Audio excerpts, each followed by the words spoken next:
fellow Homo sapiens. I'm here with Maalavika Manoj, aka Mali. She is a singer-songwriter, musician, multi-instrumentalist, composer, usually based in Bombay, in Mumbai, but she is speaking to us from her home in Chennai. Mali, welcome to the program. Hey Arnav, thanks for having me. We've been talking about doing this for a while. Yeah. It's really great to finally have you.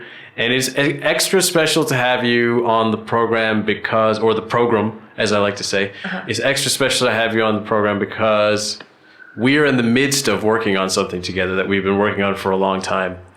That's right. Yeah. And it's been mentioned loosely here and there on other episodes of the podcast. And so now we can give a little, insider take on what we've been up to, and that's going to be fun. Mm-hmm. And it's always fun to catch up. The weird thing about since the lockdown happened is that, we haven't even seen each other in person since March. And we've released 2 singles since then together. Yep. Since we last met. Basically. So, and that's been a fun process. We managed to do it. The results have been good. Mm-hmm.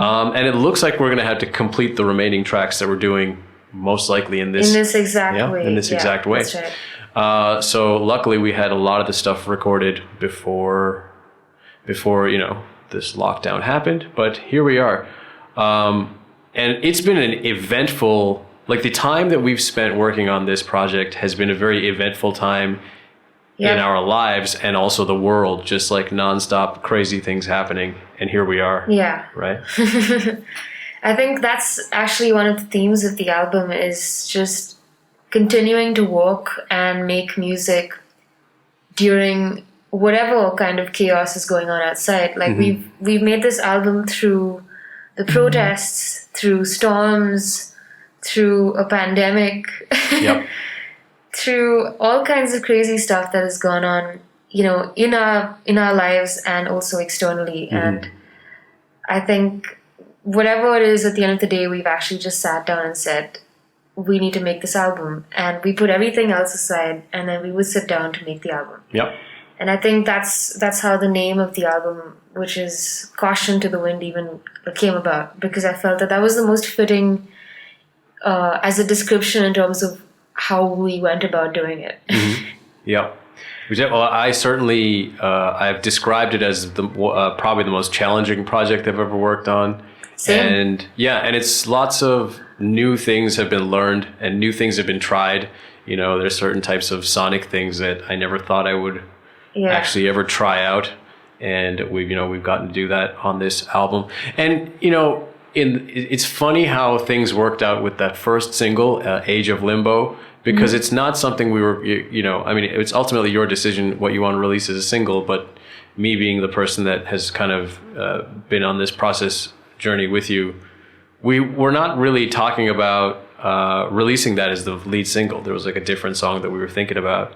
And we were going to release Cabaret, which is another song. Yeah, totally different. Now people are going to have to wait and hear when that, But the thing, as soon as the lockdown happened, the lyrics in Age of Limbo were just like, oh, okay, we need to release this song first. It's just too, I had thought of it and I kind of didn't want to mention it to you because I was just like that, what song you release first is just 100% your choice out of the bunch as far as I'm concerned. But then I think you even mentioned it and I was like, man, I was thinking the same thing. The lyrics in that song right now is like this is what needs to happen. And what's really also kind of cool, and it's like we had been working on that song since time. It was pretty much nearly finished, before the pandemic started, that song in particular. Yeah. So, very shortly after lockdown happened, certainly a lot of people around the world were like, okay, this is the time for my little art project. And I shouldn't even say it that way, saying my little art project. That makes it sound like I'm belittling that, but that it's actually awesome to have art projects, little or big or small or large or whatever. But obviously there's this global kind of, you could hear it from all the creatively minded people that okay, locked in the house, we're going to, and then you start to see little things about the lockdown pandemic, people making the project. But we had this finished song that we like recorded in like a nice studio and had like live strings tracked for and everything. And people didn't know where it came from. Yeah. It was just, here's this fully complete song about exactly what we're going through right now. Yeah, we got to come in pretty early with something well produced, and it was really cool what you did for the video, which is, I mean, I'll let you talk about how you went about sort of making the video happen. Yeah, so I mean, I took this I made this promise to myself very early. It's a stupid promise, but I'm trying to follow up on it the best I can. That is to make a music video, or not even a music video, but some form of video representation of all of the songs on this album. Mm-hmm. Not necessarily like a visual album, but really have a visual element to each of the songs. And Age of Limbo, obviously, because we just finished the song up and it was ready to release, making a music video at that time wasn't an option. It wasn't an option to get a crew together and figure out a location and you know, a camera and lights and all of that. It just didn't make sense. Even if you want to keep your crew small, the fear was so strong then, and just the lack of knowledge about exactly how people will react to the virus and how their bodies will react to the virus was so much of a thing that we couldn't even take that sort of risk. So when it came to making a music video, I just woke up one morning and said, you know, I'm getting all of these pictures and video clips from my friends and family living all over the world. And they're just saying things like, hey, look at my street, it's so empty, and I've never seen the market so empty, and just sharing these pictures. And that's what sparked this idea, which was to kind of crowdsource a music video for Age of Limbo, which was just empty streets around the world. And it really worked out because I didn't know it was going to even be successful. It was more of an experiment. I just put up an Instagram story telling people that I was looking for clips like the one I posted, which is just like a simple landscape video of my street. And within 2 weeks, I mean, through friends, family, friends of friends, classmates from school and college, I ended up getting close to like 120 different video clips from all over the world, from countries like Sweden and Brazil and Hong Kong, and, you know, all over India. And it was quite something. So then, you know, Jishnu, who you've spoken to and we all know so well. Yeah. He did the job of... Yeah. Gotta love Jishnu. Shout out to Jishnu. Jishnu did the job of putting all those videos together and editing a comprehensive, music/lyric video for the song. That worked out really well. Yeah. I mean, it was such a good idea and well timed, and it just happens to suit the lyrical theme of the song in a unexpected way. It just worked out. It was one of those examples of, if you have like a spur of the moment idea, sometimes you should just go with it while it's still fresh. Yep. And it will work. Because sometimes people have an idea and they just think of a million reasons for how it won't work, and then they just don't, you know, deliver on it.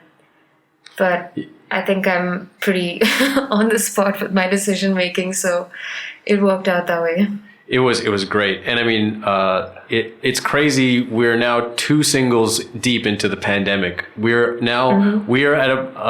able to measure time in, like, you know, release dates. Singles. Yeah. So, and so this was like maybe about a month ago now, Absolute came out. Yeah. Almost exactly. So, there's no... If we want to talk about both of these things, we might as well talk about them back to back, because you also made a video for that one. Yeah. The video for that one, I mean,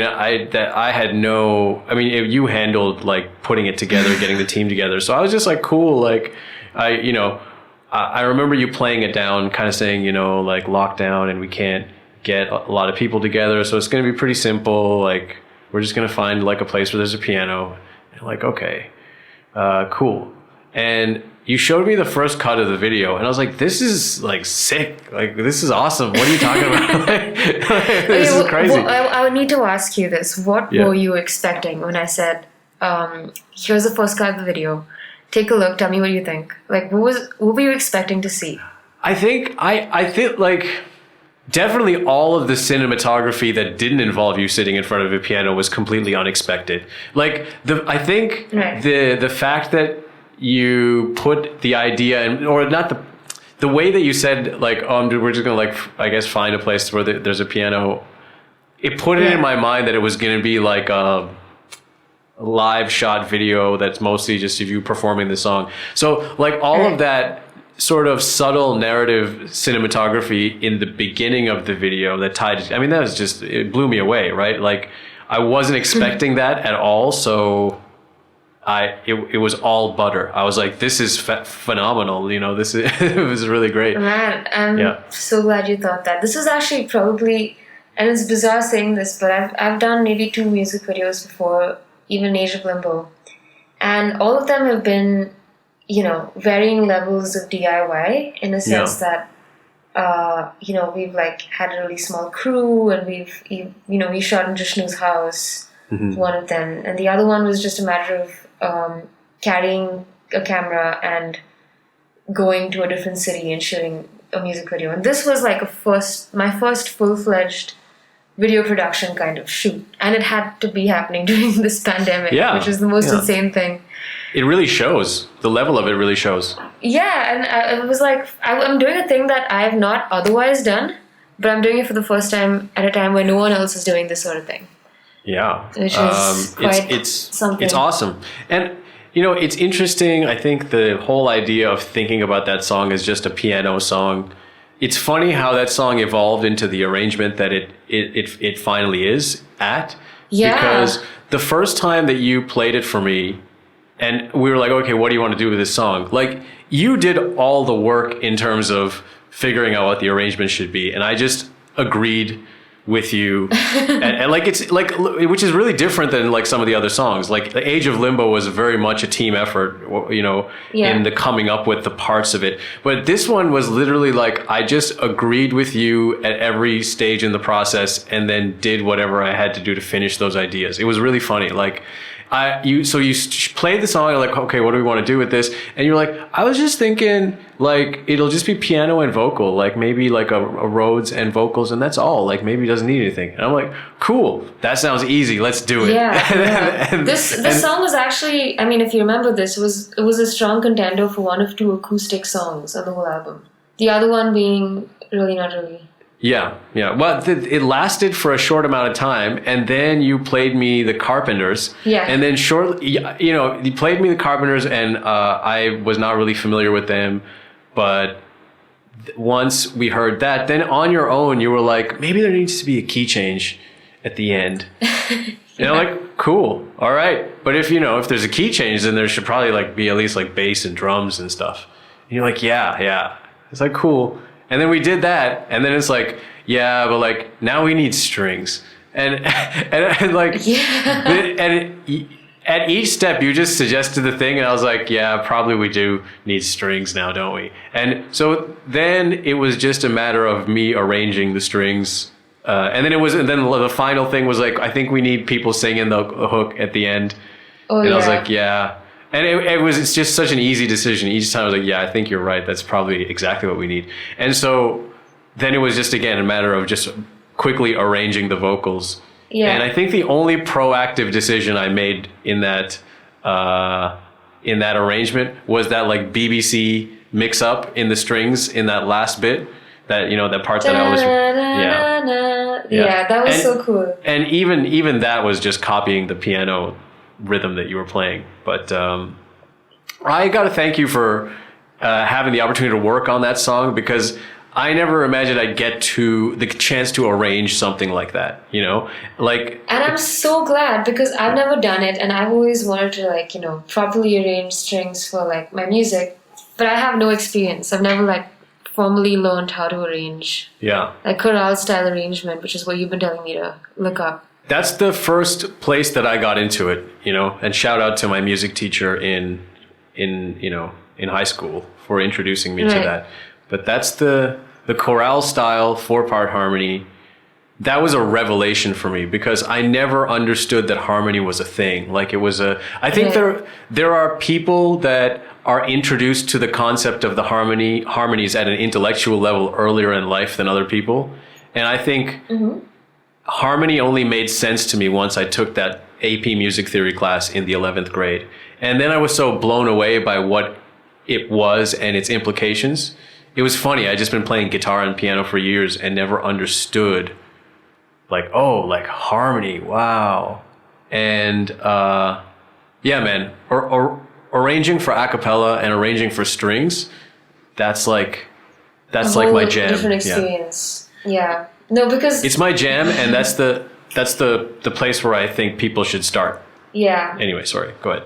No, I was gonna say like the whole process of it has been so fluid. Like I remember there was this point where we were arranging the strings and we had them out as MIDI notes, and we were just listening to them, and we were just like we soloed just the string parts and we were listening to them. And for some weird reason, I still don't know the explanation. There's probably some sort of overtones that those string notes were causing, or like how they were coming through the speaker, or like how they were, kind of bouncing off the walls in your room. But I heard this dun-dun, dun-dun, dun-dun, kind of music box sound. I'm just like, did you put something else in there? Is there like a track that we're hearing that's not actually on here? Because I could hear it so distinctly, but it was very clearly just the strings. And that's when I'm like, maybe we should have this. Like, I feel like we should just track this where we can. And then we sat and, quickly tracked the music box part, which was just a complete... I don't know if it's an extension of my imagination over that part, or if it was actually something that could have been explained by like... It was very lucid and in the moment. I remember when you came up with it. And you had your traveling keyboard, that one that you have... you just had it plugged in. And I think you were just jamming it out and you were like, this is awesome. We need to have this. And so we tracked it like that as the demo. Then in the final, I replaced it with two sounds, but made it into like represented as one sound. So I used like, I found like an actual really good music box virtual a VST. Yeah. And so I had that on the right-hand side, and on the left-hand side, I had those like orchestral bells, those small marching band bells. Yeah, yeah. And so in the final, if you hear the mix, you'll hear it's like a stereo sound. That's it's actually two instruments. Yeah. And that's just me doing my producer thing. That's like the other decision. I'll be like, yeah, I tried to use those VSTs. That's what I did. But yeah, nice. It was a super, super fun, and super grateful to have gotten the chance to work on that. And so now we got like, a handful of songs in front of us, and, excited to get that. Indeed. I still remember the first time we met to actually talk about the album was like a formal sort of, shall we do this? And I will show you these songs kind of meeting. And I called you over to my house for chai, remember? Yep. Yeah, I remember that. They just was there. Also, Tejas was there, and it was so scattered in a way that some of the songs on this album were written on the guitar, so I played them on the guitar. Some were written on the keys, and like some required like some kind of rhythm, so I had to like kind of put it up on the step sequence on my keys. I hadn't made demos or anything, so it was just like let me perform these songs the way they are to you, and then you can kind of let your mind fill up the gaps as a producer. You played the songs, you performed them all for me. And then we spent a lot of time listening to references and figuring out. I was so nervous, by the way, when that happened. I was just like, oh my God, what's he going to think? What if he goes like, all of these songs are shit and I don't want to work on these, just find someone else. Or like, I'm just going to head back to Canada pretty soon. I don't know if this is for me, something like that. I half expected you to say something. I'm glad I didn't say anything like that, because we've got some good stuff. I mean, I don't want to... I know. I don't want to sort of be too salutary to ourselves before we put it out. But it's pretty exciting. And, I mean, the songs were great. I had no kind of... what can I say? I had no doubt that I would, because I'd already been working with you for Short Rounds project. And so, I knew that the songs were going to be on point. The thing that was surprising for me is I had a very different idea of what type of record we would end up making. Like, and there's a couple interesting things about that. So the first thing is, like we've explored a lot of interesting music to get to the point we are at now with these songs. Like we've spent a lot of time just sitting around listening to music, figuring out different, that's a big part of getting on the same page. Yeah. And sharing different influences and stuff to see what we can figure out. But I had no idea we would go into some of the more experimental territory that we have. Like experimental, it's not like a super, I should use that term carefully because you know what, when I talk about experimental music, the stuff I listen to is pretty weird. But yeah. But, just the different like synth pop things that I had never really explored and, all the different eras and stuff that we're pulling from. Yeah. Lots of cool things that we kind of synthesized from those. I'm rambling now. Synthesized from those references, all that music we had been listening to. You know what I was thinking of doing, and this is something I want to do with you, is all of the references that we ever used, however big or small, I want us to make a playlist of all of them. Yeah, it's a good idea. I mean, it's actually such a random combination of like, not even just like artists or albums, it's like specific songs or specific parts in songs that informed like a beat. Like even for just that Age of Limbo beat, we had like 3-4 different songs that we kind of... Yeah, the big one that I remember was a Kanye West, and it's funny that the track doesn't actually sound anything like a Kanye West track, but there was just a specific kind of idea from a pretty well-known Kanye track that if you take any of the references that we used, like in isolation, they wouldn't make sense, and you would never tell, where it came from. But then if you take like the combined effect of several different references, you say, okay, find the midpoint between all of them, we probably got there. Yep. So we have to make that playlist. We definitely should. Yeah, absolutely. I'm really down for this type of archiving because it fills the space that used to be occupied by things like liner notes, when you would buy a CD, and like there's like a certain exploration that I miss about buying physical CDs and stuff. Right. And like I was talking to you about this last time we spoke, which is like doing this podcast has made me take my webpage seriously. And taking my webpage seriously has led to me taking stock of the things I've done that I want represented on my webpage, but also in some cases making an archive for things related to because as a producer, the funny thing about being a producer is that like sometimes you're the guy that's like in the project from beginning to end. Like when it's an album, sometimes like you're the guy that was there for everything. Taking pictures, that's how I got into my habit of making those highlight reels in Instagram, like I did for Short Round's record and like I've been doing for Hours and stuff. But also if I have a web page that like lists like the albums and stuff and projects that I've worked on, then it's cool if you can like click on that and then there's like a list of all the press that piece of that release got and like a link to all the images that we took in the studio when we were making that thing and in like songs that sort of inspire so it's like exactly, and it's like we listen to these references to make this it's cool to have that place now because for a while the shift into the digital music world, like from physical to digital, there's like a slump in how you connect with artists.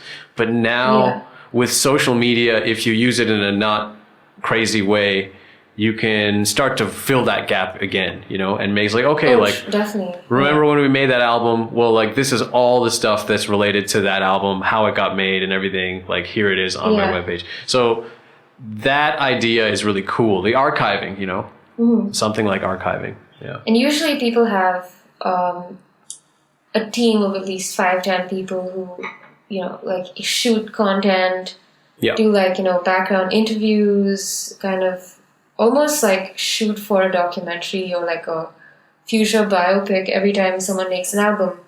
I'm saying big label artists. Yeah. But because we're indie, we're doing it in this super indie way of like actually physically shooting it ourselves and kind of putting together whatever we can. Yeah, well, I think that's what makes it more valuable at the end of the day. Like, totally, yeah. It's much more candid. Like, I get a big kick out of watching the highlights reel from the Short Rounds album. Like, that was a record where, like, I made it a point to have, like, to do one Insta story in, I think, almost every recording session we did for that album. And so it's really funny it's sort of fun and funny to go through that, walk down memory lane. And it's a, firsthand, point of view of recording an album, like pretty much from the producer's pocket. Like, so it's pretty cool. Sure. Yeah. That kind of stuff is gratifying. And it's also sentimental too. It's nice to have just for myself, like as a, like as a place. I mean, even like the videos that we took of the session that we recorded group vocals for Absolute. Mm-hmm. Yeah. It was such a trip watching them back because it wasn't even so long ago. Yep. But to be able to do something like that now without some level of paranoia or fear or, some amount of weirdness would actually be impossible because, I mean... You were what? You were singing together? In like a room the size of like... Exactly. It was like what? How many of you were there? 8, 9 of us? Yeah. 7, 8 of us in like a tiny vocal booth, which is, I mean, I think that paranoia is kind of built into people since then. Yep. That if you're in a room with more than like 2, 3 people, you are probably risking your life or something. Well, and I think the paranoia also varies depending on where you are and who you are as well.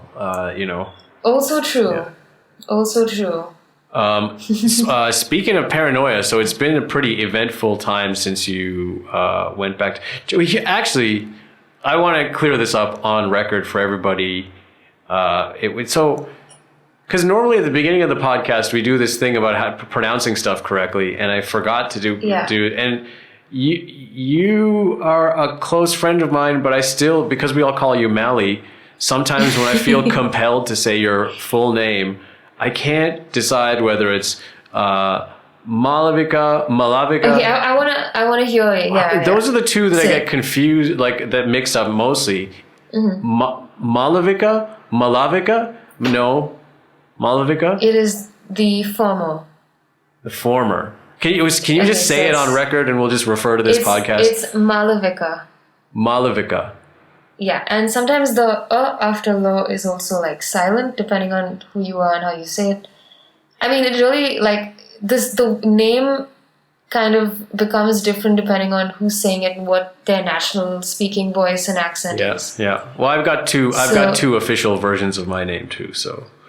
Right, yeah. So, I mean, usually it's Maalavika. That means like half the A's in my name are swallowed because it's actually Maalavika. You got enough of the A's in your name. Yeah, I got lots of A's. Yeah. Plenty to spare. Yeah. So, Maalavika is usually how I would introduce myself. But Mali is just the most easy thing to say. But actually, some people struggle with even Mali. They're like, is it Mali or Mali or Molly or something? perpetually confused about how we should pronounce things. It's really hilarious. And this also brings me to what is the correct way to say Chennai? Chennai. Exactly the way you said it. Exactly the way I said it. Sometimes I feel like I'm not digging into the N hard enough and jumping out of the AI briskly enough, like I'll tell you what's like a more commonly mispronounced version of Chennai, and it's Chennai. Really? People say that? Some people just, there's a lot of people that I've heard in Bombay and other places who go like, you're from Chennai, like with the I. Chennai. Like CHINNAI. I find that hilarious and cute. It takes all kinds. That's the first time hearing, because it's funny how confusing these things can be sometimes, like what the natural thing we settle on even as in cosmopolitan Indians living in these cities. Like I remember like Delhi, like when we're speaking English, regardless of whether you sound like me when you're speaking English or whether you sound like you or whoever, like most of us when we're speaking English, we say Delhi. We don't say Delhi. Delhi, like DELI. Yeah, that's how we say it. Yeah. And then if we're speaking Hindi, then we might say Delhi or something like that. And it's interesting how those pronunciations exist and how they can be confusing for somebody who comes over here and is trying to figure out the right way to say. Even in Bombay, my default is Bombay, but then it's officially Mumbai, and it's what are you supposed to do? I can imagine it's pretty confusing for people. Man, so I used to live in a place in Mumbai called Khar. And it took me a good few months when I first moved to Bombay to say Khar the right way.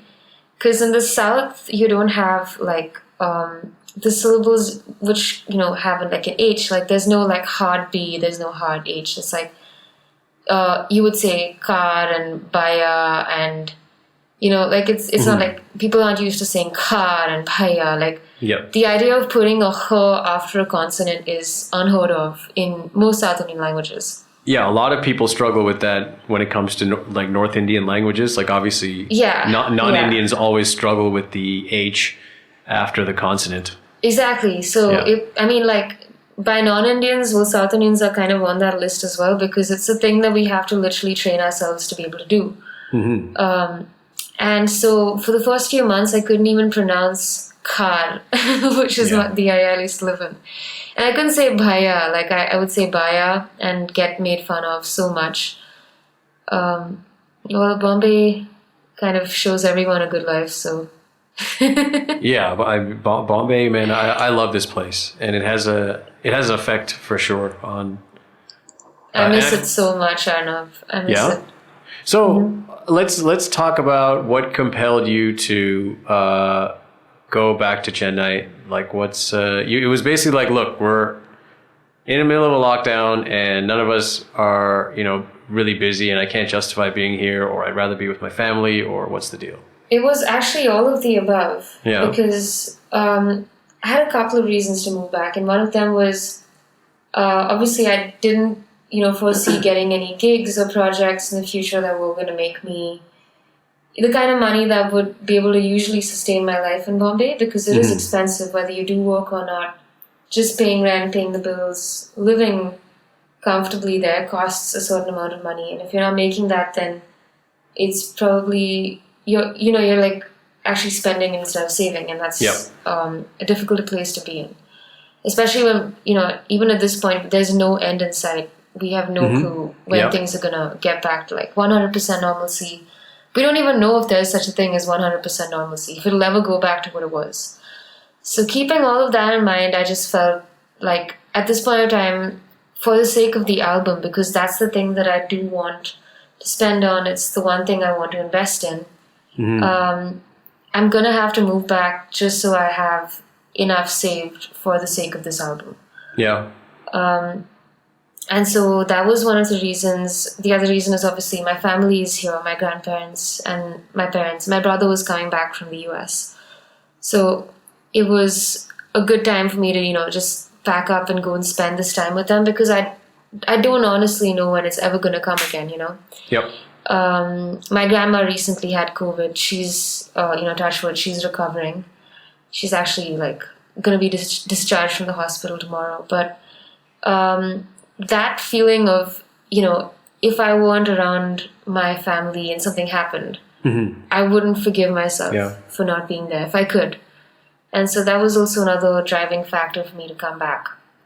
And I think I was I was excited about giving the Bombay monsoon a skip for 1 year, because it's quite something. You're locked down, if not for the virus, but just because it's always raining outside. Man, the monsoon is... for the first 2 months, but... The monsoon is crazy. Every monsoon for the last 3 monsoons, I've been saying that I'm not going to be here the next monsoon, and then I end up being here. This monsoon, I actually enjoyed because, you just couldn't really leave much anyway. And you know that I have a very Canadian habit of not really opening my balcony doors or windows in my home. It's weird. It's a weird thing, and I understand that that's weird. Although, what has happened? So my mom was with me, and sort of is similar to the what you were saying about just it's being good to be around family and you don't know when you're going to get that time again. Yeah. I was really happy to have my mom pretty much for the first time come stay with me rather than me stay with her. So that was cool. And nice. But she kind of got in the habit of opening up the balcony door every morning for a cup of tea, and I have now maintained this. And nice. One thing is that I used to do it a little bit when it was sunny, but I've never really done it when it's the monsoon. And there is really nothing quite better than smoking a joint while it's raining during the monsoon. And I mean, I'm also lucky, like I have a lot of green right in front of my, and that's another thing. Like I rearranged the chairs in my living room so that they face the balcony, and just sitting there staring at that lush green while getting high is, it's a good feeling, huh? Oh man. It's like, cause our brains are kind of wired for this lovely green stuff, like just looking at, I'm not talking about what I'm smoking. I'm talking about the trees, the beautiful palm trees outside of, like it's a soothing color, and the monsoon is soothing. And so I believe the color green is good for the eyes in general. I read that somewhere. Yeah, it feels supposed to be good for the eyes. Especially when you're staring at screens all the time, and then you stop and you just look out the balcony, and it's just the lovely rain pouring down. It's just it feels like my eyes are being rejuvenated just staring at that. Yeah, that's been a cool thing. The Bombay monsoon is nuts. I interrupted you while you were talking about getting to escape the Bombay monsoon. Yeah, I mean, as much as I love it, I also have been in Bombay a few years, enough to know that the first 2 months are really the best part.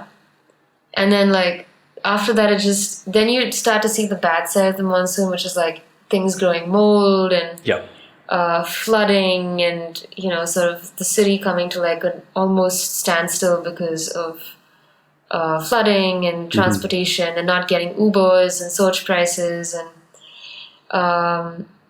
just like the downside of the monsoon. Oh yeah, and appliances conking out. Yeah, that is something that definitely happens. Like I think the last monsoon, my toilet exhaust fan, as well as my AC, as well as like a lamp, and I think something, one of my cables got like rust.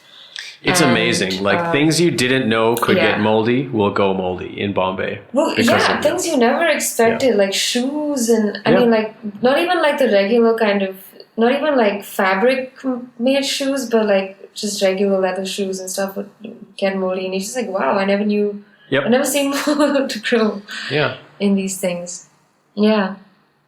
So it was interesting to escape Bombay, just to kind of know what it's like, because my system in Chennai is, well, on the East Coast, the monsoons are October, November usually. Okay. Like they start around now, end September. Oh shit, I didn't even know that. And then they go on till about, they go on till about November and maybe December sometimes. So usually we'll have like a rainy Diwali here. Like every Diwali is usually a fight between firecrackers and like rain, when we were growing up at least.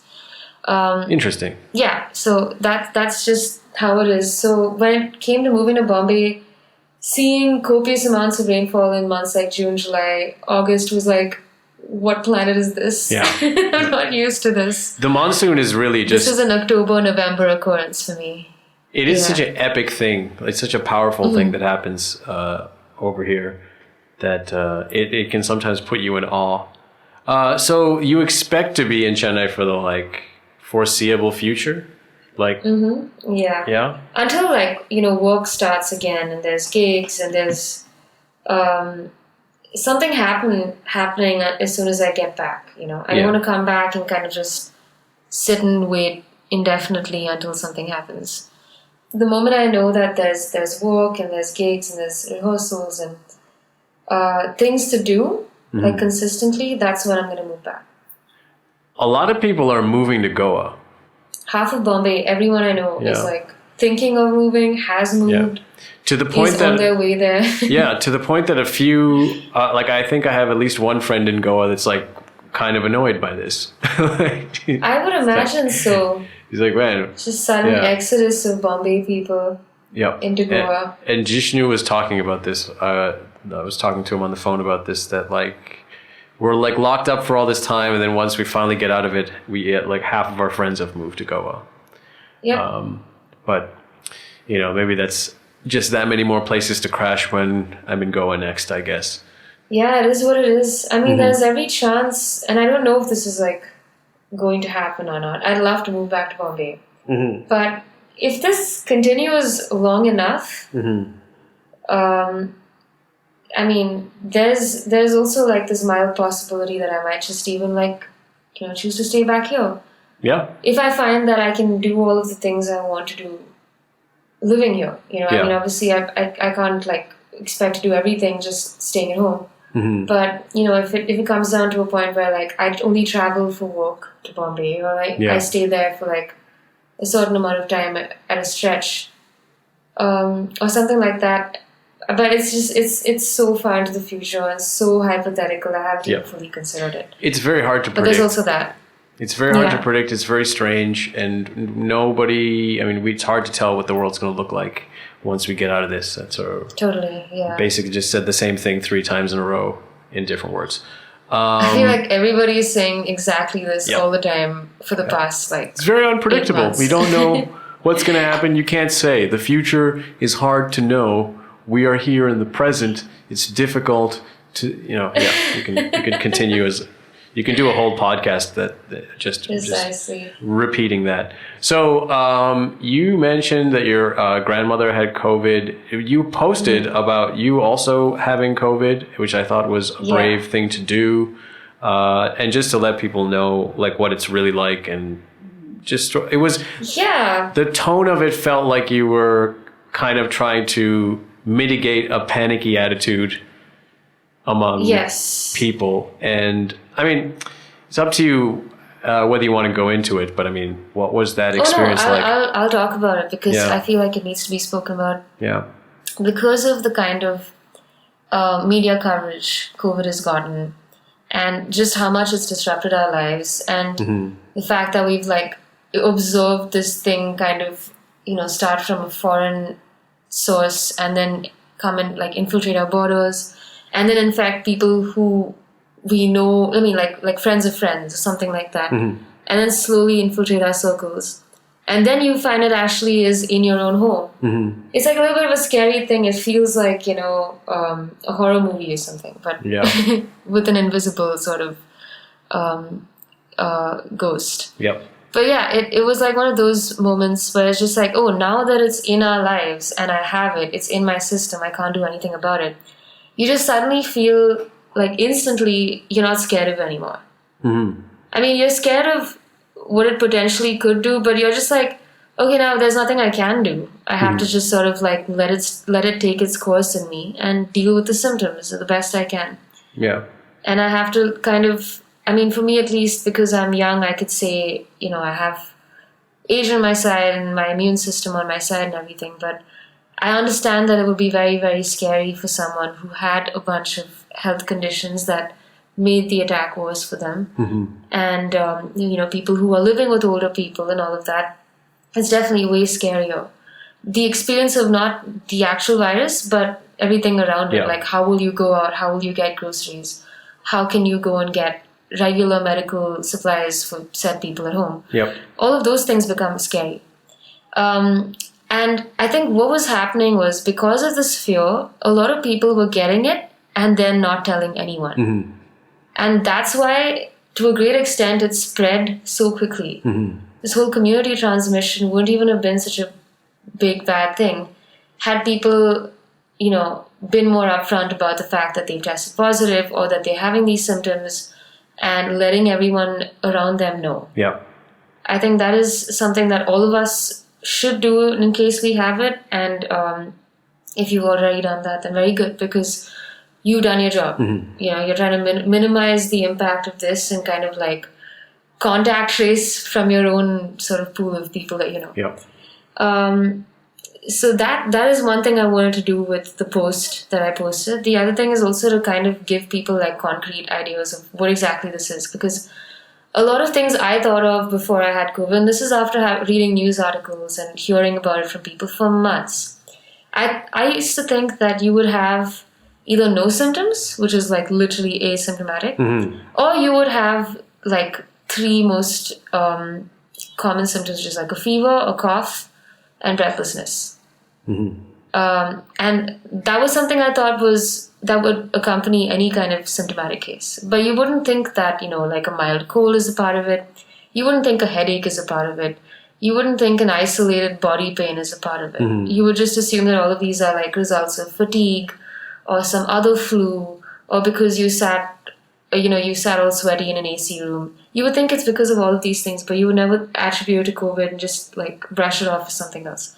So that's another thing I wanted to address is like, guys, if you are like even mildly not feeling up to it, quote unquote, you could possibly be having COVID. It's just that you're young and you don't know. Right. So it's just important to test and keep people informed, and that's all I wanted to say. But really, I think if you look at the experience of having COVID, now that I'm on the other side of it, only 40% of it was actually the illness itself. 60% of it was dealing with everyone else's fear, dealing with, like the society you live in terms of like, okay, can someone in the house go and walk the dogs? Because, the rest of your building society is paranoid about the lift being used by someone from our house, for example. These are like actual things that you start to think about. And then obviously my grandma testing positive, that was another huge source of stress. And the time that all of this was going on, I was feeling normal. In fact, I didn't have like a congested nose. I didn't feel body pain anymore. I was completely normal. But it was like I was at home dealing with COVID in a very different way after that. Yeah.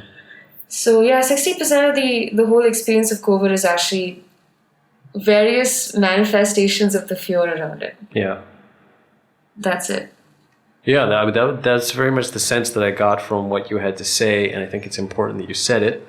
And I'm glad. I mean, what I was kind of taken by while you were talking just now is that in the midst of this thing where we're getting so much weird contradictory information, just hearing from you what you went through feels like such a more concrete, even though it's anecdotal, it's your specific experience, it just feels so much more concrete, and it does a lot to if anybody's listening, to just put it in context. And I think that's important for people. So I mean that is it's a pretty crazy thing that's happened. I wonder about whether I've had it or not, and I probably should get tested. I'm thinking after listening to you say that, I think I should look into that. How difficult was it to get tested? Very easy. I Googled the words COVID test near me. Yeah. And I found a couple of clinics that popped up on Google. And I called the first one because they were close to home. And they said they'll send someone over for a test in a few hours' time. It was a private clinic, so you can either go through the government route, which takes a few days, I think, maybe like a day or two. And they don't inform you if you've tested negative. They only call you and tell you if you've tested positive. That's the thing about the government tests. Oh, right. They're free, but this is the same. The private test, though, costs a couple grand, like $3,000 plus transport. And they come home, they do a swab test, they take your details, and then they leave. And then in a few hours' time, you get either a call or an email or a text message saying that your report is in your email inbox. And then it tells you if you've got SARS-CoV-2 detected or not. That's it. Huh. It's as simple as that. It's good that the process is pretty streamlined, seems pretty simple. Yeah, and as soon as whatever clinic does a COVID test is already linked to the government. So the moment you get tested positive, there is no hiding it. After that, you will get calls from the government officials every day for at least 10 days. Really? Yeah, they'll call you and check on you and ask you how you're doing, if you're eating right, if you're isolating, if you have a separate toilet.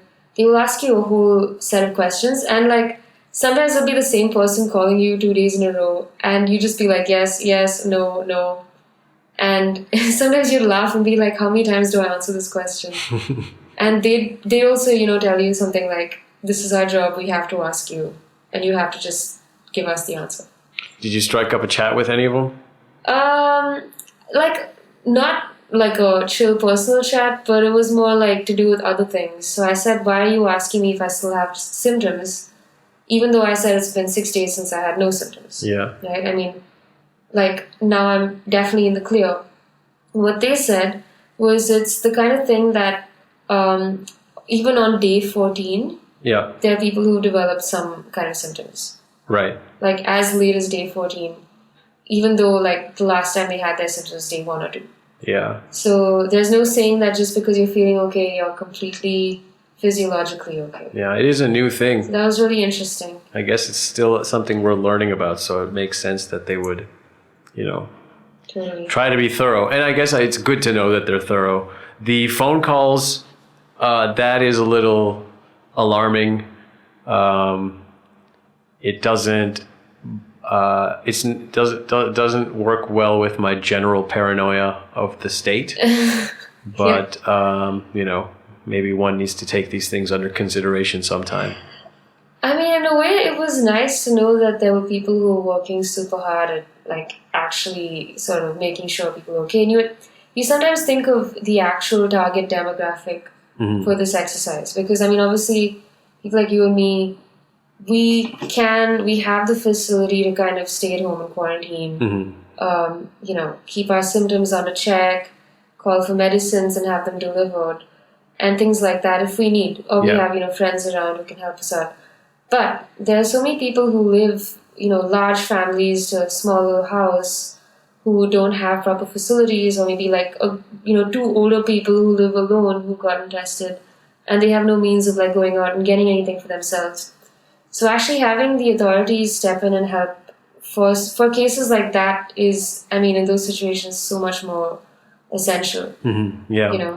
When you have positive experience with the authorities, then it can be easier to have the faith, the required faith. I think probably a lot of that is just the type of stuff I read and watch, and perhaps I read and watch a bit too much about regarding politics and so on. So that's all crazy and quite heavy, and I'm glad you're feeling better.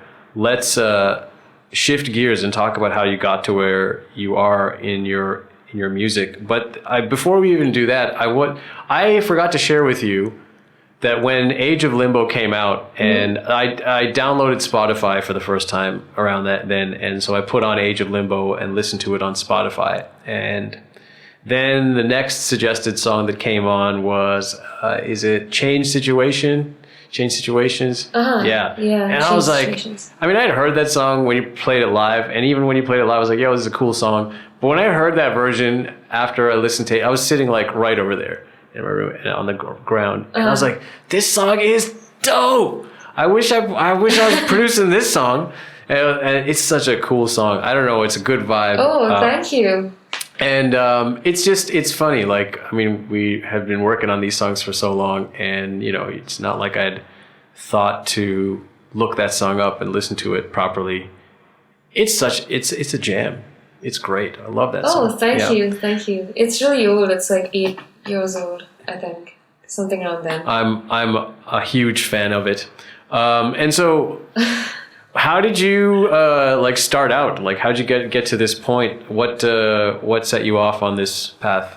So I mean, since I was a child, obviously, because I grew up in, I'm like the first kid of my parents, who were very young parents. Mm-hmm. So I think because they'd invested their youth into raising me, they felt like I needed to yield something, and they put me into a lot of different extracurricular activities. Some of it was dance, and some was, music and tennis and, swimming and all kinds of things. Mm-hmm. So in a week, I had so many different extracurricular activities. Music was just one part of all of it. And then over the years after that, through this process of elimination, I kind of eliminated everything that involved like motor skills.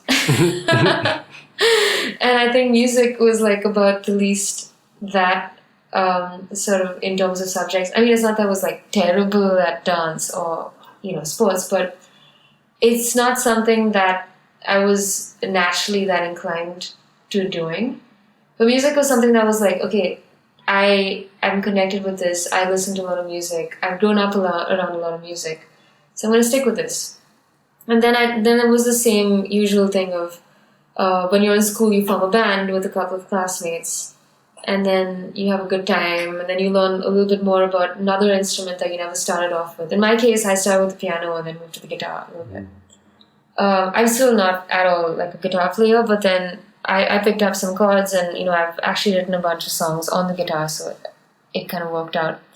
Then I started dabbling in songwriting because till then it was only poetry. I used to like write a couple of poems a year and hope that one of them would get published in the school magazine. Mm-hmm. And every year actually, since I joined that school for 10 years, every year my poem got published in the school mag, which was like a great achievement. So I think I still have like a set of 10 magazines and one of my poems in each one. So then after that 10th year, I wrote my first song and then I never wrote another poem again. Huh. So it just became, it's like poetry almost precipitated to songwriting for me. Wow, that's interesting. Interesting about these poetry magazines, getting it published in the magazine. I'm sure the thing that you're talking about is super legit, but in my school, I think it was a common weird scam going around Canada at that time where there would be some company that would come to your school and they would do like a poetry workshop and they would make it seem like there was a poetry competition and they would get all the kids to like submit the poem. Their poems. Oh, and they would do something with it? And they would publish, they'd basically declare the majority of the students winners that ended up getting, featured in this book of poetry. And then they would kind of like make you buy the book or like try and sell you the book. Oh. And I think it happened in a bunch of schools. And so I remember I wrote a really silly poem and in the 8th grade or 9th grade and it got published in this thing. And my mom for a long time was convinced that the award that I had won for this thing was like a legitimate award, but it really wasn't. And it was a terrible poem. Man, the guilt you feel when your parents think you actually like won something that is not worthy of being like anything. It makes up for. There's like a very unique. It's great. I love that kind of guilt because it makes up for later in your life when you achieve something really difficult and your parents don't understand. And your parents have no idea. Yeah, I have no idea like what you've actually done, and so it all balances out. I think in that way. So you eliminated like everything that you needed to eliminate and. You're like, all right, I'm doing music. So music was the thing. Music was the thing that just stuck, and then I formed another band with this time not with my school friends, but like with other guys from other schools and colleges. Mm-hmm. And we joined this sort of talent band hunt, which was hosted by like a local radio station in Chennai. And we got to like the top 5 of that competition. We didn't win or anything, but for a band that literally came together a week before the competition started for the sake of the competition, we did pretty well, all things considered. But then, we tried to kind of ride the band out for a few months, and just because everybody was of completely different opinions of where we should go with the band, it didn't really last, and then that resulted in me just saying, I'm going solo. And ever since then, I've like been working on my own music, and this has been like 9 years now since that happened. So I've been on this solo trip for that long. And the only band I've really had ever since then is like, JJ, who's on your podcast, and Stuart. Yeah. And Tejas as well, who's on your podcast. Mm-hmm. So, that was my band after that. But it was a very different kind of band dynamic in a sense that we wouldn't write the songs together, It was me writing the songs, composing it, and saying, hey guys, let's, arrange it together probably. Or, I think you should play a part that sounds like this. It's a very different band dynamic as opposed to, 5 kids saying, hey, I have this cool drum pattern, and then like, the bass player playing something and then someone else. It's like, a very organic sort of jam, which I haven't had that for like a really long time. It would be interesting to explore it again, but I also know what drama comes with it. Yep. So I'm gonna stay far away from it while I can. It's hard to write. Like, the more cooks you have in the kitchen, I guess is the way to say it. Unless there's a good synchronicity between everybody and a willingness to put egos aside, I suppose, is kind of like... Yeah, it's key or for like doing that respect kind of one person's skill in a single specific department. Like, okay, lyrics, you take care of that 100% completely. Yeah. We're not going to get into that. But guitar tone, though, I will choose everything. Like, there has to be a sort of like specific kind of trust that you have in each person in the band. I feel like that's the only way it's going to work. And also accepting that each of you is eccentric and has your own issues, and working with that kind of like a family. I think that's important. Not always, but a lot of the time that sort of, it helps as we get older. And we get more experience as artists, then we get better at collaborating, as we go into the future. Oh, yeah. Usually that's the case. Yeah. There are definitely exceptions. So, what was the first like kind of release that you put out? I actually made an EP in 2013, which I don't talk about actually. Like, it's one of the darker parts of my life. Is it the really crazy one that you told me about with the... it was the crazy one. I mean, like, I think now looking back on it, there were a lot of things that I would have done differently myself, in a way that I would maybe have done a little more research into, what like a producer-musician relationship is like. Yeah. Also, I would have done a little research into what kind of, like gone into exactly how I wanted the songs to sound, and maybe even tried producing something myself then. But I was like, 18 and pretty clueless, and I mean, way more clueless than 18-year-olds, I guess, these days. They're pretty switched on these days. They know about a lot of stuff. Yeah. They're like people who are ace producers at like 16 that I know of. Yep. And fact. Yeah, but at 18, like I had no clue of exactly what I wanted. I mean, I knew theoretically, musically, and, quite loosely what I wanted from my music, but nothing that I could explain in concrete terms to someone. So that was on me. But, I worked with this producer who, I mean, he was a much older guy, and he had this set idea of what he thought my music should sound like. And in my mind, I was like, okay, I need to trust this person because he's, got so much experience behind him, and he's worked on this and that, and he probably knows what he's doing. So I'm just going to let him do what is right. And then at the end of it, I'll probably say if I like it or not.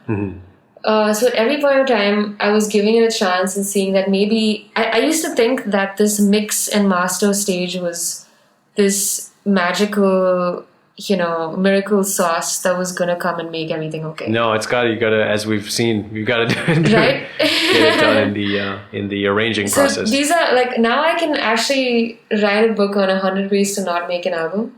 And this would be like one of the points on there. Mix and master is just a part of the process. It is not going to change everything. Oh, yeah. So even if you do like like so many people think, I've done this like really basic production, but I'm going to send it to this really fancy person for a mix, or like this fancy person for mastering. It's just like, man, that's not going to change much, to your song. Maybe like a little bit, but even then they're probably going to have a terrible time working on it.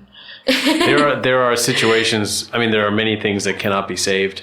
But I've said it on this podcast before, you really want to hit it out of the gate at every single stage of the process. Ideally, that's like what we're trying to go for. So definitely, yeah. Like this song has to be amazing, even at the melody and chords level. That's like what we're going for. Then it's like the arrangement has to be awesome. Even if you just play the arrangement live, like it has to be amazing. And then we like translate that into a recording, and we record it as well and as dynamically as possible. And it's like you try. The goal is to leave as little for the mixing and mastering stages as possible to do. Like you want to make sure that the thing sounds killer even before those things happen. And then, mixing and mastering can become much more subtle. People often, especially modern day producers, really blurry the line between mixing and producing, like composition and mixing, because you kind of want to do it all in the one software, in the one DAW, and so the lines between it can get quite blurry. But that's actually a good thing in a way, that when you write a song, if you already know exactly where you want something to be mixed or what kind of treatment you want to have earlier on, then you will write it with that in mind. Yeah. Or you would play, you'd play an instrument with, how it's going to kind of be filtered out in mind in the mix and stuff. So it's good, like, to have that knowledge, whoever you are, like if you're a producer, songwriter, instrumentalist, it's good. Well, even that thing, even what you just said about, like, if you want a guitar to sound filtered out, like, is that mixing or is that part of the composition? Like, that's kind of what I mean. It's kind of both. It is. It's like that. It's in that weird middle space of, quote, music production, right? That's the interesting thing. Like, for example, if you wanted a guitar that had a certain filtered out tone, then, and let's say the producer is different than the guy that's going to mix it, the guy or gal that's going to mix it, then the producer would put the filtered tone in and then send that to the mixing engineer, probably less likely the producer would say, hey, this is a kind of an effect I used, see if you have one that's similar and give it a shot. So there's these weird variations. The line between composition and the production arrangement part and mixing is blurry in this kind of digital era.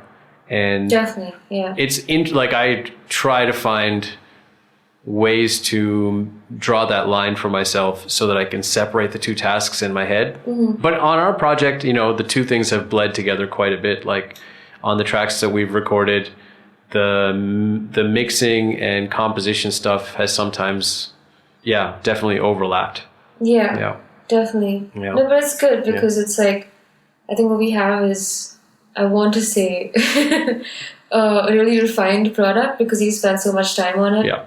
And we've debated every single, like, drum beat and, like, synth note and this tone and vocal everything. And I think it's been such a rewarding process. Like, it's proved to me that the harder you work on something, the more rewarding it can be. Yeah. And, just from an emotional standpoint. And, thank you for showing me that. Seriously. I would have never known this until we actually ended up doing this together. Well, hopefully in contrast to the experience you were just describing a moment ago, with the EP that you try not to speak of. I remember you told me about that whole debacle one time. We were still working on the Short Round album. We hadn't started this project yet. And it sounded like quite a harrowing experience. I think what was, things that could have been avoided from, an external point of view is, this guy used to constantly belittle me because I was young. Oh, yikes. And it was everything I thought about, if I had an idea or if I had a thing, which I didn't know maybe how to fully communicate. Before I could even finish my train of thought, he would just be like, yeah, that's bullshit. Oh, yikes. And so then I started, hearing something like that very early in life when you're just sort of beginning to take a chance with your ideas and, hearing no very quickly it does one of two things to you. Either it challenges you to do more with your ideas, or it just makes you shut off for a while. And in my case, what that did immediately was it made me shut off. I was just I'm not going to bring anything in because I'm scared that I'm going to face this sort of backlash. And I'd rather have no ideas than have a bad idea at this point. And that was it. It was like the most shitty thing. And also at that same time that I was working on the CP, the other thing is I was battling depression. Mm-hmm. So all of a sudden, the association and memories I have with that time, generally in my life, was very strongly associated with those songs on my EP. And listening to, when you made this album as well, like this, each song we've listened to, what, like 5,000-10,000 times at least? Mm-hmm. So it's the same thing, but listening to those songs on repeat at a time where you're having like a really shitty period in life. Yeah. It's just that every time you listen to those songs, it reinforces that part of your memory. Mm-hmm. And then you're thinking about it. So that's actually kind of why I took Deceptive off the internet. Mostly for myself. Yeah. I didn't want to associate myself with that EP because of how I felt while working on it and how the songs made me feel. Yeah. A large part of why I release or choose to release a song or any kind of piece of music is that I feel good about it, that I feel a certain kind of connection with it. And that was lost for me for my first ever effort, which was really sad. But well, good things have happened since. Yes, good things have happened since, but it's kind of, I'm glad you shared that because, you don't always just, you're not always just successful right off the bat with the first thing you try. Like if you dig into any creative person's backstory, there are always these weird things, these stops and starts and failed kind of things that fizzled out or things that got screwed up, all different incarnations of these things. And we so often just only hear about the one idea that kind of worked the story that follows from that.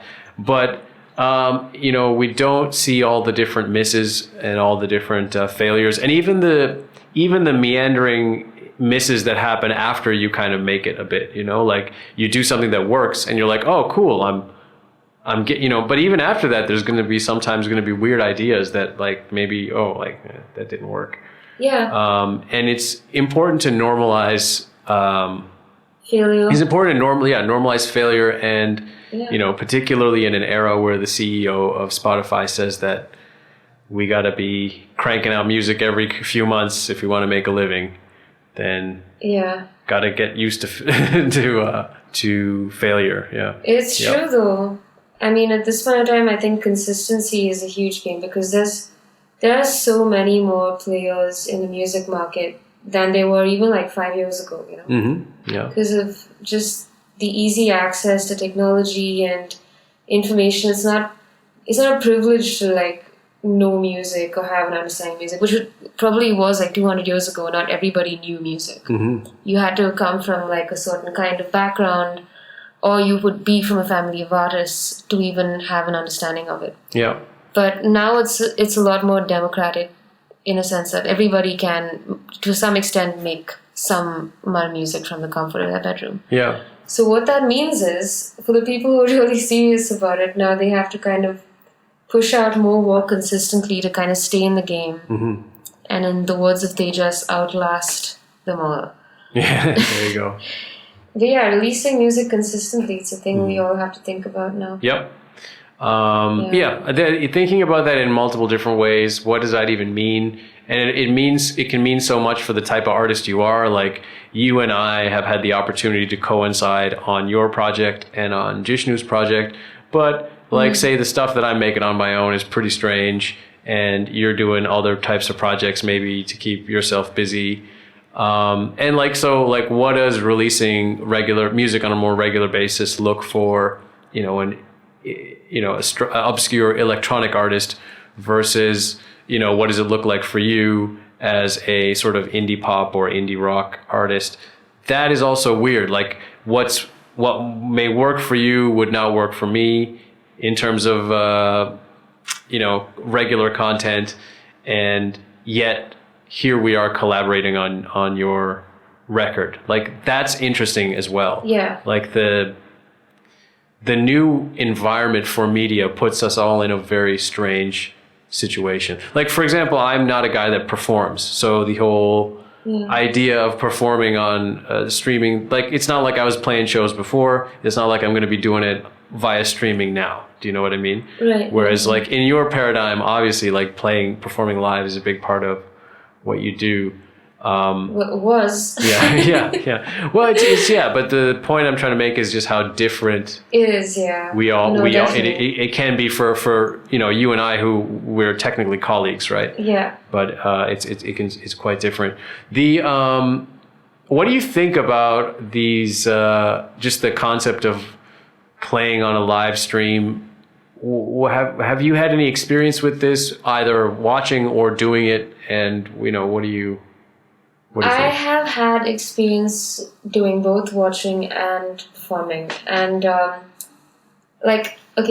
it's the kind of thing that you have to view as a separate sort of role now in a music career. Yeah.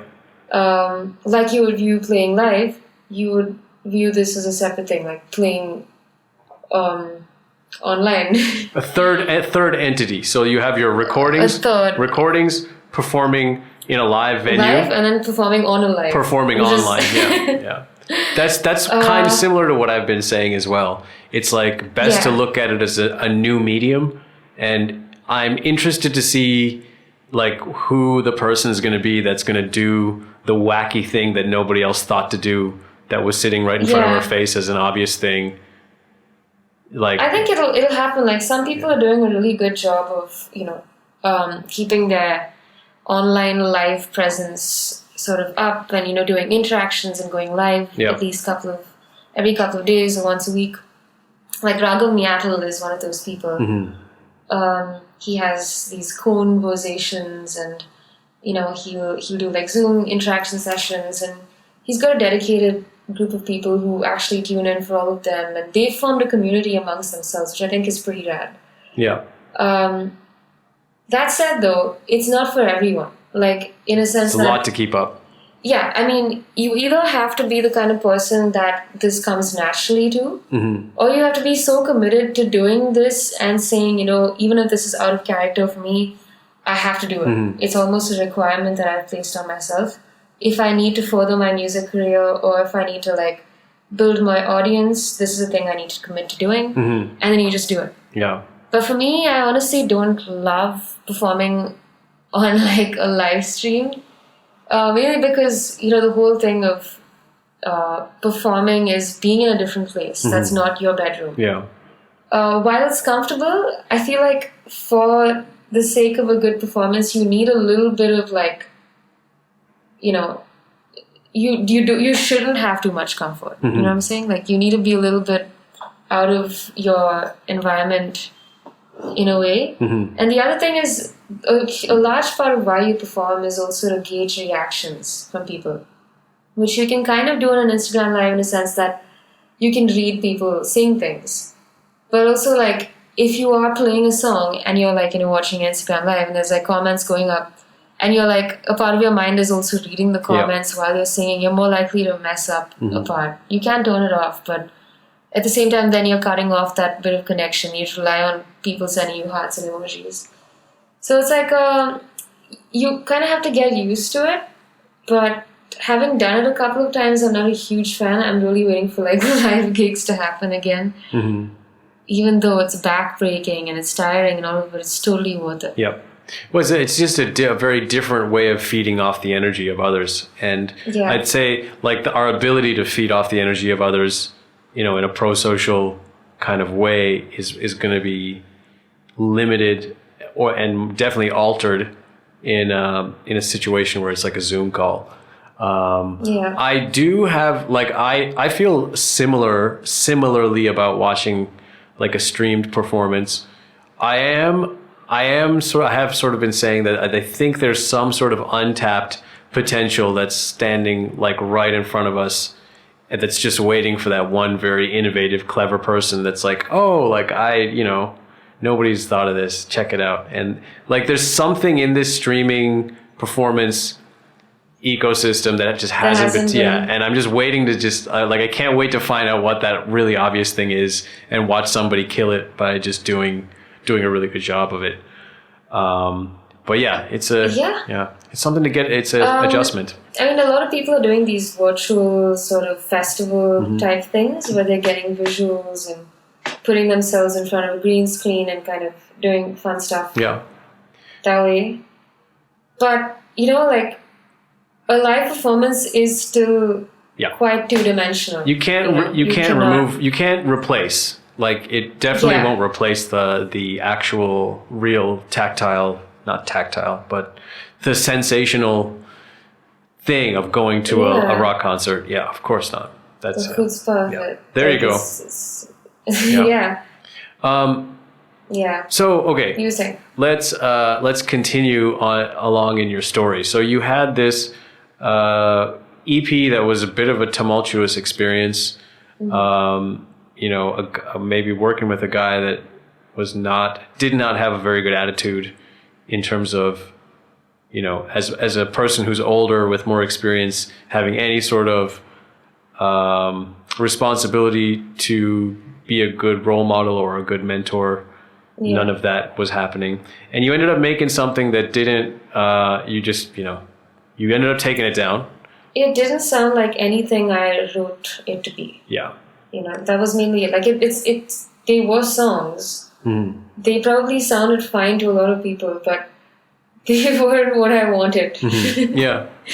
Yeah. I just felt like they'd been done some sort of injustice, and I'd rather people not heard them than hear them that way. Yep. So what do you do after that type of an event to like move forward? I mean, how? I actually took a break from music for a year. Yeah. I mean, by a break, I meant I moved abroad to study for that 1 year. And I went to France, and that was actually when I started to take my clean break from music.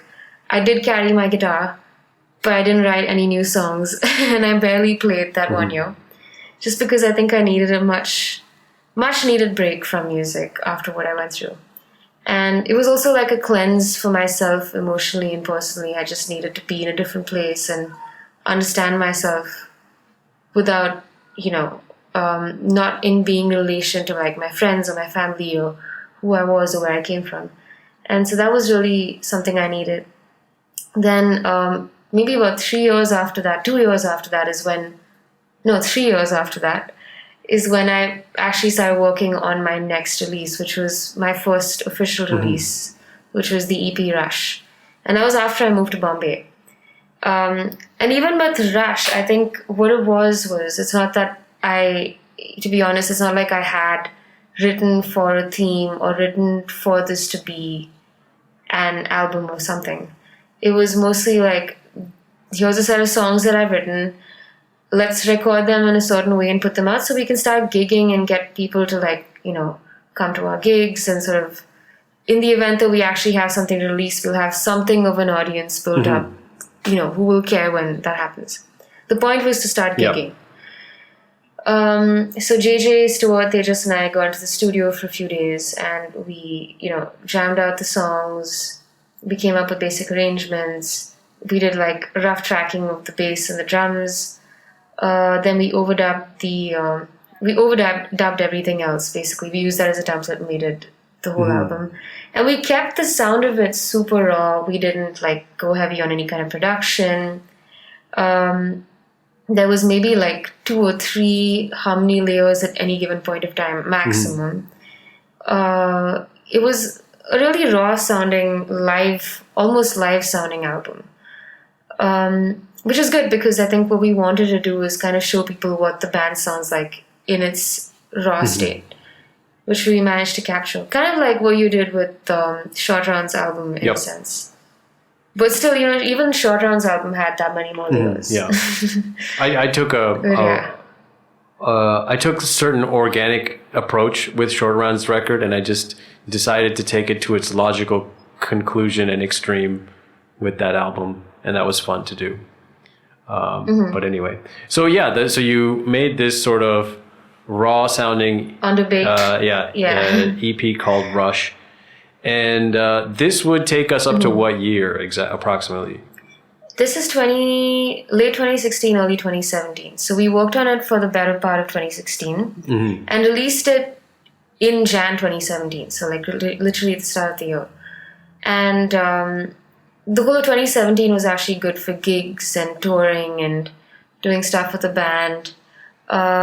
It was good. It kind of like gave us enough ammo for like I would say like maybe a year and a half after that. So then 2017 was Rush. 2018, I had, the song called Play, which I wrote about my grandfather. And I really, really, really wanted to do something with the song and shoot a music video as well quickly, because at that time my granddad was, he had really bad health. He was in and out of the hospital. He just undergone a surgery. We almost lost him actually once in that time. So the moment he was out of the hospital and he was recovering is when I decided, I'm not going to let this time slide. If I have to do something with my granddad, which I wanted to do all my life, it has to be now. Mm-hmm. It has to be before he, plunges into some other sort of, God forbid, health problem. And, just so we can have something to remember and so that we can finally kind of live out this dream.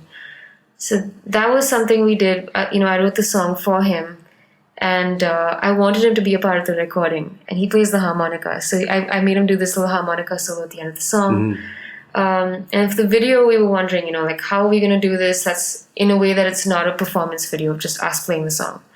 So I decided to go visit him for the first time since his ill health. And he was in our hometown in Kannur in Kerala. Mm-hmm. Even though he lives in Chennai, he was kind of holidaying there. So I told him we're going to meet him there. And I took Tejas and Krish who shot the video. We booked flight tickets and went all the way to Kannur and stayed there for 5 days. I tempted them with literally the promise of good food. I said, guys, just come. There will be great food. And they said, okay. Done. Done. Yeah. And that was it. So we went to Kerala, and over 5 days, we filmed just shots of my granddad and I having a good time. Him showing me our ancestral home and what things used to be like 50 years ago, and he would come there as a kid. And it was like a really interesting passing on of a baton to me. And it was like a really fun thing because I think I also started to see my granddad in a different light with that experience. Till then he was my grandfather. After that he became, also a musician friend in a weird way, That's very cool. Well, I know, it was quite something. You were recounting that whole thing. A thing that I've noticed about you in the time that I've gotten to know you, like pretty much the whole time we've been recording this album, which has been since February of 2019. And we've been working together since Jishnu's project, which would be like September of 2018. Mm-hmm. But this whole time I've gotten to know you, you talk a lot about sort of going through your ancestry and you often have come home with an old VHS archive or it's a thing that you kind of have a shock for. Yeah. Yeah. It's definitely a thing. I like things that are vintage and nostalgic. I think it also reflects in my music. Mm-hmm. But I think that's definitely a thing. I like collecting old photographs and old memorabilia of like my mom or my granddad or something like that. Mm-hmm. I recently inherited my late grandfather's Kodak from 1960. Oh, wow. It's pretty cool. I actually can't wait to see if it still works and maybe try and shoot something on it. But it looks mean. It looks like something from a Bridge of Spies movie or something like that. But I genuinely like that sort of stuff. I like old stories. I like imagining a different time period. It's quite cool. So it's really true. Even I recently went into this quest to find out more about my ancestry and where my family hails from and exactly what their story was. And it's been so interesting because there's so many things about them and myself and our upbringing and our culture that I understand so much better because I know this. Mm-hmm. And so I kind of almost semi-recommend it to people to do. Yeah. To just not live. It's good to live sort of untethered to anything, but you should always know where you come from because that will help you understand so much about where you're going or how it's going to turn out. I sort of have a similar relationship with just reading about history, not my immediate family history, although that's something maybe I should follow your advice on. But that's very much how I put myself in context in the world, is learning about the various histories of where I'm, the cultures that I'm rooted in, but also the world as well, because once you start reading about history, then you read about the history of the place that's next door that they interacted with all the time, and then it leads to one thing leads to another. But I feel you on that.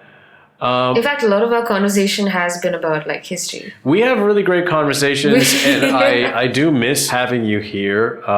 Definitely finishing up these last, I think it's 6 songs we have left, would be a lot easier if you were here. Mm-hmm. But this working long distance thing has, like, it's cool. Like, I'm proud of us that we pulled it off with these other 2 tracks.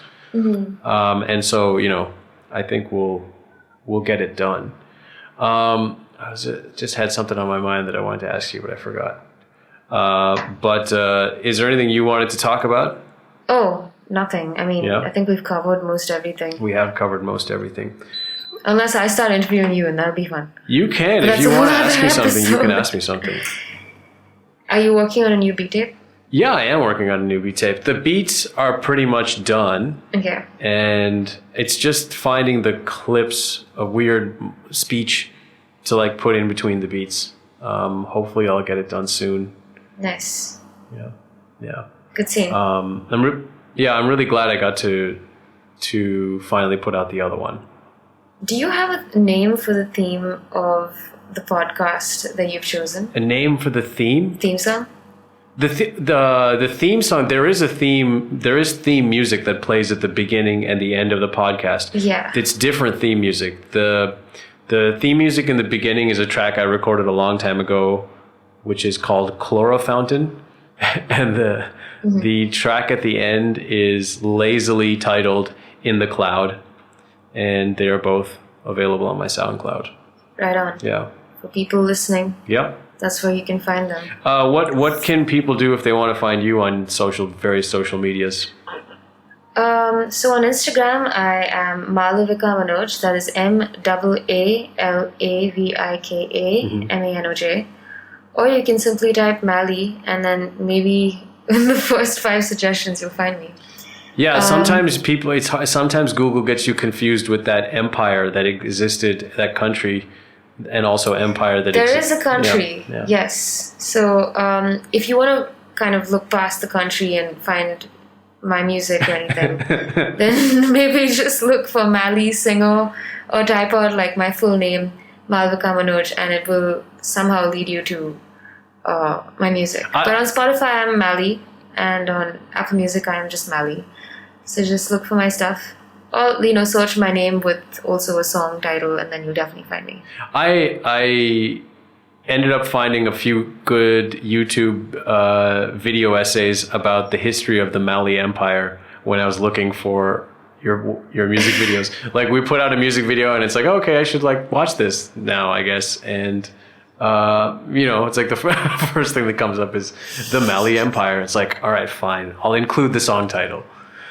Speaking of which, though, this is pretty funny. I really, really enjoyed the 4 Bong guys that reviewed Absolute on YouTube. Yeah. How cool are those guys? And can we give those guys a shout out? I mean, that was awesome. It's a funny concept for a show. I've never seen a show like this before, but it's just for... How meta is it that we're reviewing their review of our song? Well, 10 out of 10 from my side. But it's a cool show. These 4 guys just get together and listen to a song.